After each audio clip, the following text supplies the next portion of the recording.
it's Sleep Awareness Week, and Dr. Abdul Basit, LMHS Sleep Center Medical Director, is here to talk about the dangers of sleep deprivation and some tips for better sleep health. So thanks so much for joining us, Doctor. Good morning. Thanks for having me. All right, well, firstly, what are some common habits that lead to sleep deprivation that we may not even realize? Yeah, the American Academy of Sleep Medicine has clarified that all adults in the country should try and get between 7 to 9 hours of sleep because each individual is different.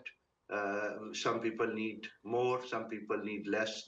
But anytime you're going below 7 hours on consistent basis, it's a problem. Sometimes there is a misconception that we can get through the weekday by getting 5 hours of sleep and we'll catch up over the weekend and we'll sleep 10 hours. Unfortunately, that is a trick that has not worked and is bound to fail. Our body, human body and brain needs regular rest period at night. So think of sleep as a rest and repair time for the previous day's hard work and getting us ready for the next day work and the stresses. So fundamental idea is that sleep has to find adequate time in your daily routine.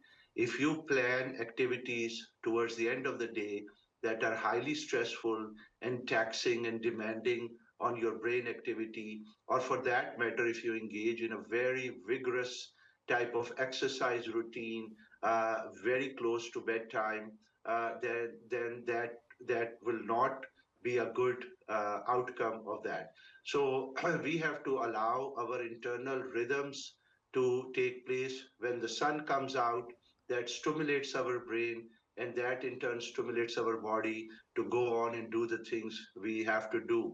But as the night sets in, there are some hormones, especially melatonin, that is secreted from the brain that gets us in the mood. And the melatonin is not secreted if there is exposure to bright light.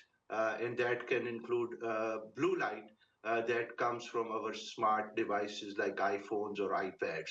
So the melatonin secretion is blunted if our routine does not allow that that slow decline into the valley of the sleep. And if we keep stimulating our brain close to bedtime, then the night will not be as rewarding and relaxing as it needs to be. Yeah, so how does chronic sleep deprivation impact our long-term health?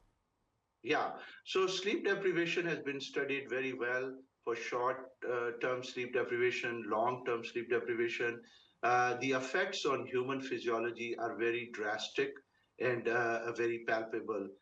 In short term, you can think of the next day as being sleepy, tired.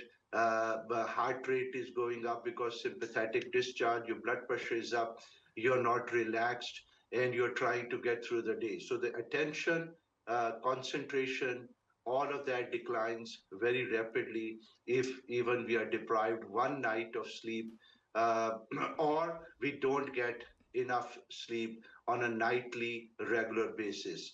Uh, Over the long haul, the effects of sleep deprivation will include risk of increased cardiovascular morbidity and mortality, meaning having high blood pressure, having heart attacks, congestive heart failures, strokes. And one important aspect that I did want to highlight and mention is the accidents.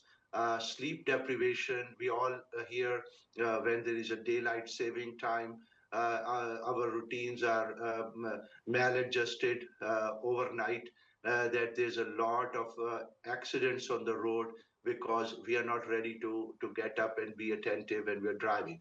So sleep deprivation can lead to very serious immediate impact in the form of accident because our reaction time, our attention span is not there. We think we are awake, but we are not at a high functioning level. And if you're on the road and you didn't sleep the night before, I'm sorry to tell you that the coffee or any other technique is not going to reduce that risk. So please be very attentive to the sleep needs And we provide a lot of education when patient comes in because this is not a well-known fact. Right. And if you're experiencing those symptoms, of course, you should seek medical attention or medical advice. And you can do that actually by just calling LMHS Sleep Center. And the number is 419-998-4478. Doctor, I want to thank you for coming on today. I appreciate it. Thank you so much for your time. Appreciate that. All right. Well, don't go away because we're more when we return.